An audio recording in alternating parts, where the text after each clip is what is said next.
Arizona State, Arizona, Kansas State, DePaul, Ohio State, Iowa, USC, Michigan, NC State, UCLA, Arkansas, Ole Miss, Oklahoma, Georgetown, Northwestern, Notre Dame, and Wisconsin. Per John Rothstein, those are the teams that are interested in Morez Johnson Jr. as of today, Monday, March 31st. Welcome, everyone, to this small, short edition of From Beyond Champaign. I'm Cody. You can follow me on all the socials at Cody_CHGO or Cody_Illini. You can follow the new Twitter account, link in the description of this video or in the bio on my YouTube channel as well. I put up a video related to a big man that Illinois was interested in or showed interest in early last week, Christoph Tilley from, what was it, I want to say Stanford. No, Santa Clara. I knew it was a California school. Santa Clara. And I was very confused because I felt, and it seemed felt for a while, that Morez Johnson Jr. was Illinois' most number one priority in bringing back for next year's squad. And then a day or two later, after Tilley met with Illinois on a Zoom call, Morez Johnson entered the transfer portal. My original reaction to this was up on my TikTok and on my YouTube channel. If you haven't seen it, you can go watch it if you want, but this is going to be a little bit more in depth. There's a lot to take in here. Let's just start with the fact that this absolutely sucks. And if you're an Illini fan, if you're just a fan, if you've been a fan of this program your entire life like me, I'm 33 years old.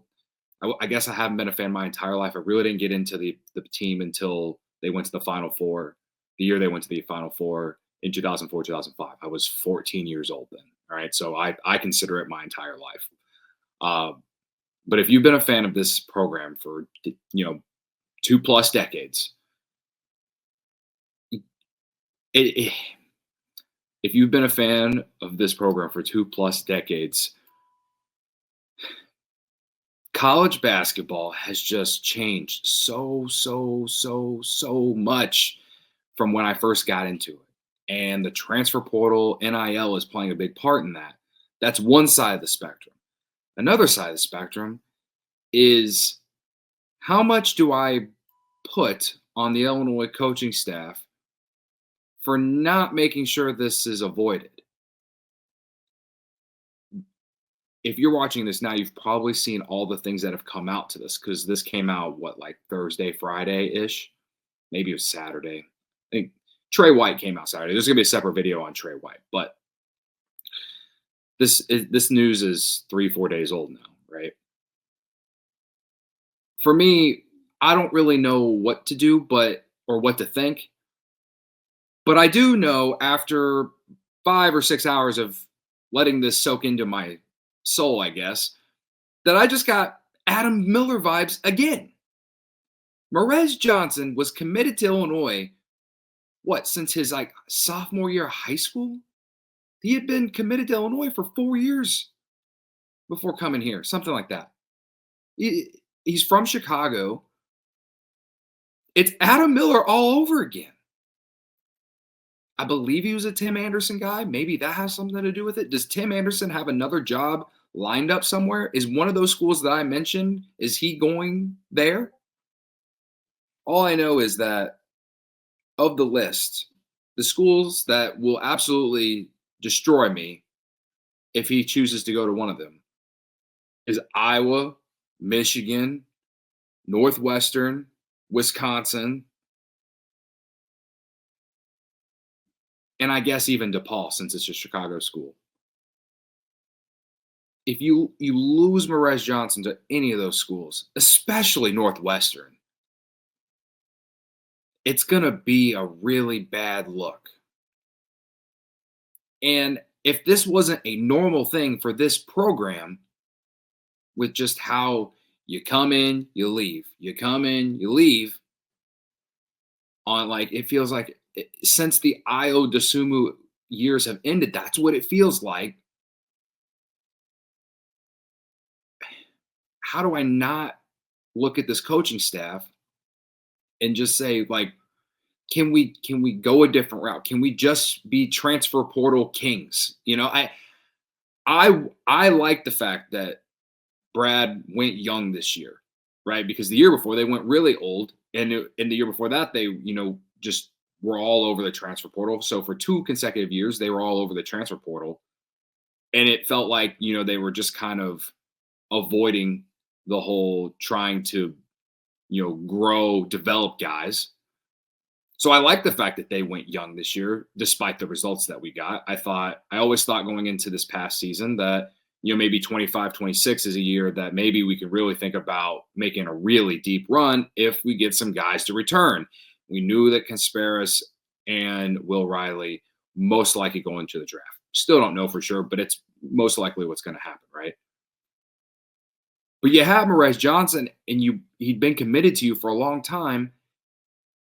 And then he decides to transfer after 1 year. So it just leaves me as a fan on the outside who doesn't have a ton of knowledge within what's going on inside closed doors at Illinois, wondering, like, what are we doing that's forcing these kids to leave? Now, I do think money has something to do with it. I do think role has something to do with it. And it certainly does, role-wise, it certainly does with Illinois. And so in my video that I put up on my YouTube channel and TikTok, the short, I mentioned that there was some stuff that came out, and it's not my place to give, but it's been 3-4 days now, and other people have basically mentioned this. And so I feel like it's okay for me to go ahead and say this. I felt weird. Like if I use my job covering the Cubs and take things from behind a paywall from The Athletic, for example, I feel like that's different than me taking something from Illini guys and, basically using it for likes and retweets, whatever. Maybe I'm wrong on that. Y'all let me know. But these screenshots were shared all over the internet. And this is from Kedrick Prince from Illini guys. And I'm not subscribed to them, but I believe this is probably, I guess, on like their message board. And you've probably seen this by now. He says in this post that he talked to Morez Johnson for 10 minutes, and then he brought his dad in. And this is Morez Johnson's exact words. According to him, Mr. Prince, I'm not just a guy who can rebound, set picks, and dunk. I am more than that, but the person running the offense didn't believe in me. No matter how many times I showed it in practice, it wasn't enough. I can't allow my career to end up like Kofi Cockburn and Dane Danger. Their development was hindered. If you remember, Kofi was asking to do more, but they wouldn't let him. Look at the year Dane had. Let me look at the year Dane had. Tell me they couldn't have used that this season. His dad later said, no, we're not doing that. We played 30 games here. We know what they think of my son. Go back and look at the Kentucky game. My son took his first mid-range shot of the season, missed it, and was immediately taken out. He sat for the next 9 to 10 minutes. They told Tomislav Ivicic to come back, and the offense ran through him again. Look at how they used the Gibbs boy. He could score, but they had him sit in the corner. Or Trey. He couldn't shoot mid-range shots, only threes. Or Ty Rodgers. He can shoot, but they didn't let him. I can't put my son in that position. Again, we respect Coach Underwood. It's not him. He's a great coach, but he doesn't control the offense. Kedrick goes on to say Morez has received some bad advice from someone, which could lead to a poor decision if he ends up at a particular destination. He has already been offered $1.8 million. I'll add more details as questions arise. Okay, this came out on Friday. I took those screenshots on Friday. And all of you watching this right now, you've probably already seen those. So first, let's break this down a little bit. First off,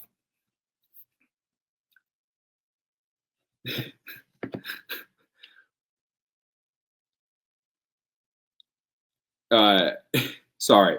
Let's break this down. I can't allow my career to end up like Kofi Cockburn. Illinois Illinois just retired his jersey this season. What do you mean his development was hindered? Illinois literally ran their offense through him his last season. I know Kofi, I believe he entered the transfer portal once or twice when he was at Illinois, but would always come back. I don't, NIL wasn't what it was yet. But I have always thought that the ceiling for Morez Johnson was so high.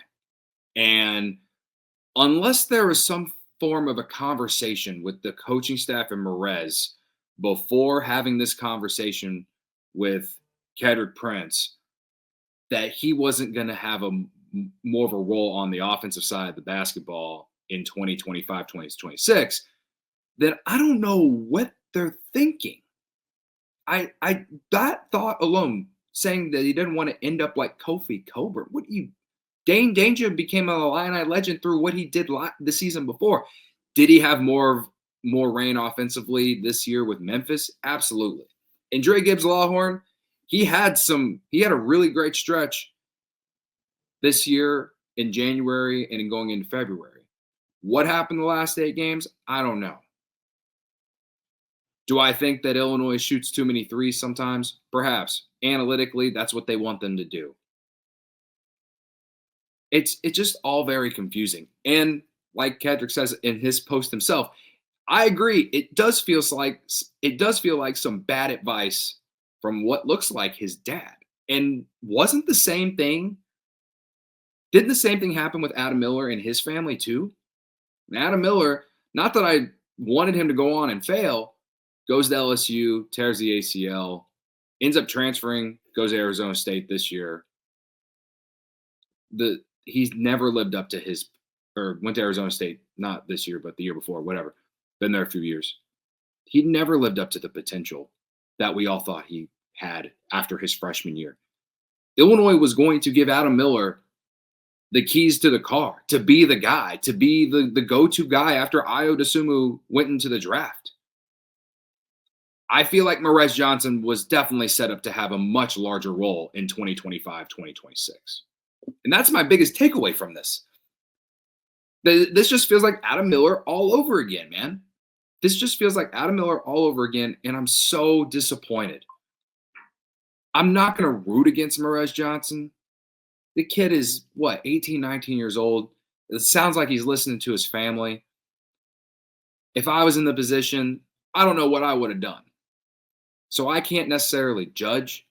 I'm curious how much money plays a factor in this, because he's going to be one of the highly touted guys in the transfer portal. I just listed at the beginning of this video all the teams that are into him, right?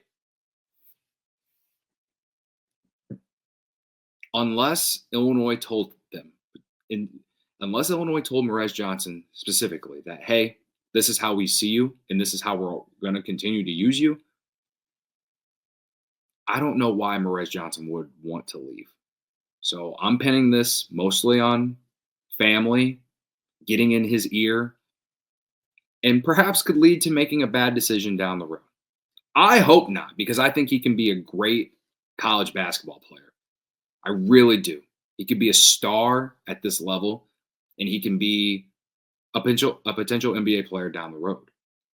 He's one of the best rebounders that Illinois had last year. For Illinois now,